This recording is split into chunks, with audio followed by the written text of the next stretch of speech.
به نام خداوند بخشاینده و مهربان. عرض سلام میکنم خدمت دوستان عزیز. امیدوار هستم جور و صحتمند و سر حال باشین و بازم شما رو خوش آمدید میگیم به Black Fight Company, your Black Fighters. So, in this lesson we're going to tell you how you can speed up your computer, or in fact you how can speed up or boot up your system that you installed in your system. Maybe it was be Windows system or the other application. So, چطور میتونیم سرعت بالا آمدن ویندوز خود را، سرعت سیستم عامل ویندوز خود را بالا ببریم؟ البته تنها در سیستم عامل ویندوز است، در قسمت لینکس و مکینتاش و دیگه فرق میکنه. صحیح. خب من برای این کار اول میایم در قسمت رن کد داریم به نام RECENT. صحیح.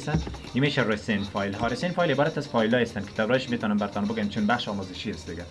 تمام فایلایی که شما باز کردین، قبلا سرش کار کردین، سیو کردین جای، اونها همشون در قسمت رسین فایل ها هستن.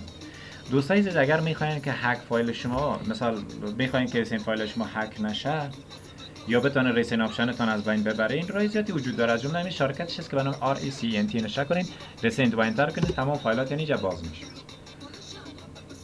برای دیلیت کردنش کنترل امرای A و شیفت دیلیت از این پرس میکنین، چی میشه؟ کامپلیت دیلیت میشه. راه دیگه هست، من در قسمت کجا؟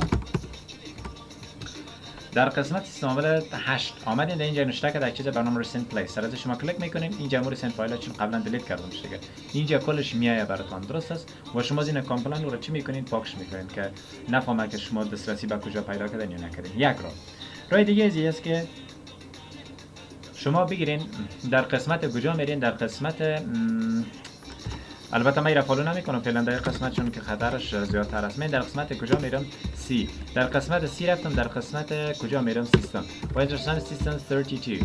در قسمت سیستم 32 که رفتم، در قسمت RECENT را پیداش کنین. رسنت پیدا میشین یا نه؟ ریکاور یگان ریکاور هک میکنه دوستان، کسی نمیتونه سیستمش ریکاوری کنه. خب recent RECENT no recent is not here. اگر نبود با شما کار کنین، بین در قسمت بالای نیو برین، در قسمت دیگه جای جور کنین. مثلا کجا جور کنم؟ من بیاین در قسمت خب خیر چیکار کنم براتون؟ یک دونه میخوام اسکریپت نوشته کنم. بیاین در قسمت اینجا یک کار دیگه کنین، نوتپد باز کنین، کنترل NOTPAD. صحیح. یا اینجا برین NOPAD، نوتپد رایت کلیکش کنین، بیاین در قسمت رن از ادمنستراتور بگیرین. وقتی رن از ادمنستراتور کردین، باز قسمت نوشته کنین که /s، باز نوشته کنین که سلش یا یک چیز دیگه نوشته کنین دل همه قدربان. دل از کجا را، مثلا سلش اس، من نوشتم که سلش اس فاصله سلش کیو فاصله سلش دی، باز این قسمت فاصله هاتون نره دوست عزیز دیگه. صحیحن. اینم نوشته کنین سلش دی. حال در قسمت بزن از کم درایو باشه، از درایو سی است دیگه. صحیحن. با شما پتش بگیرین دوستا، چه قسم پت میگیری؟ اینا رو بیاد این قسمت اینجا رفته کلیکش میکنی، باز اینی راست کلیکش کو، باز بگو که کاپی، این دیگه رو بیاد این قسمت اینا رو اینجا رفته پیستش کو. وقتی پیستش کردی انستی شد داخل ویندوز سیستم 32، اینجا باز شما یک بکسلش دیگه بزنید، اینو نوشته کنین RECENT recent فایل. صحیحن. و اینجا که آمدیم باز اینا رو باز یک بکسلش برش میتی یا رسن فایل باش کلیک میکنم، مشکل دیگه نداره. صحیحن.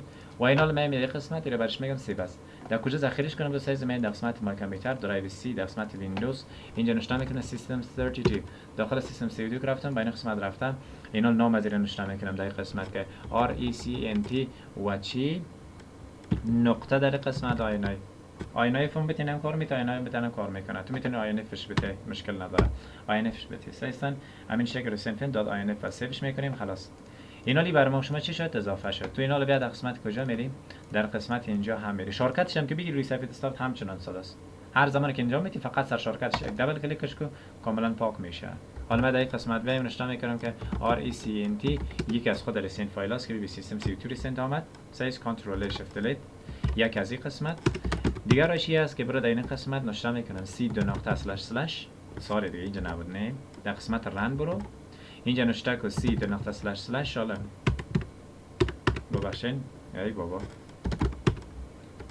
در قسمت رن برین شما دوستا اینجا نوشته که C و بکسلش بگی پیدا میتونن نه. اگر پیدا نتونید باز در قسمت بین در قسمت چی سلش یک سلش نوشته کنید در قسمت ویندوز، داخل ویندوز کامدی بازم یک دونه بکسلش بازم در قسمت یا تب بزنین مشکل نیست. حالا پیدا کنین RECENT، حالا سل میکنین که رسین فایل شما در کجاست پیدا میشه. مو باشین سیستم 32 باز به مجبور است برید. صحیحن. خبر پاک میکنم، من در قسمت نوشته میکنم سیستم ای بابا سیستم 32 داخل از رفتم بازم یک دانه چی بکسلش برش میندازه مالش نمیه RECENT و نقطه چی بود INIT. خب بیرم من فعلا رن نمیکنم چون گفتم اسکریپت هست براتون زمانی که انترش میکنین برای ما شما چی است همون چیزی که در داخل از باشه کاملا براتون دیلیت میکنن. ما از این طریق ذاتر در بخش چی استفاده میکنم ویروس هایی که مثلا شناسایی میشه و پاک نمیشه از این طریق استفاده میکنیم رو پاک میکنیم چون برش میکنم یک دانه اسکریپت بنویسیم سیس یک تخمین. این بود بخش اول از که شما میتونستین شخصا کامپیوتر تون سرعت چه ببرین بالا و رسین فایلایی که دارین پاک شه و زود به چنگال مثلا هکران نفتین و اون نفهم سرتان کدام فایل ها رو مثلا زیادتر شما نشان میکنین چون علاقه تون نسبت به فایلاتون او زود تشخیص میده از قسمت رسین فایل هستن. مثلا من چی میفهم که تو همیال چی عکس‌ها رو در کامپیوترت نگاه میکنی یا کدام فایل ها رو زیاد سرسر می ممکنه زیادتر عکس باشه مثلا از دوست دخترتان باشه یا دوست پسرتان باشه یا مثلا فرزندتان یا دخترتان باشه یا مثلا یک چیز شخصی است که زیادتر مثلا علاقه نسبت بهش میتین درست است و اینجا مثال اگر حسابت باشه بر در سیستمتان ببینید تو بیشتر مثلا زیادتر کدام کارا رو انجام دادی یک دانه عکس اصل کردی و میگه البته چون این عکس بر شما خیلی مهم است یا مثلا یک فیلم اصل کردی فیلم براتون خیلی مهم است که البته رو فامیلیتان است یا دیگه است باز اونا رو تحت اتک خود قرار میده و میگیره باعث یک دانه چیز عالی فشار بر شما استفاده میکنه میگه اگر شما این کارو نکنین عکس فامیلیتون مثلا باد میکنه البته هکرای تو هکر نیست هیچ چه هکر است که کارو میکنه است هکر واقعی کار نمیکنه اصلا کار نداره با شخصیت شما چی هستین چی نیستین در هر صورت تو برای از تحت فرمان از کار میکنی و دیگه چی نیاز داره که شما مثلا یک عالی فشار هم بالای شما هم داشته باشه.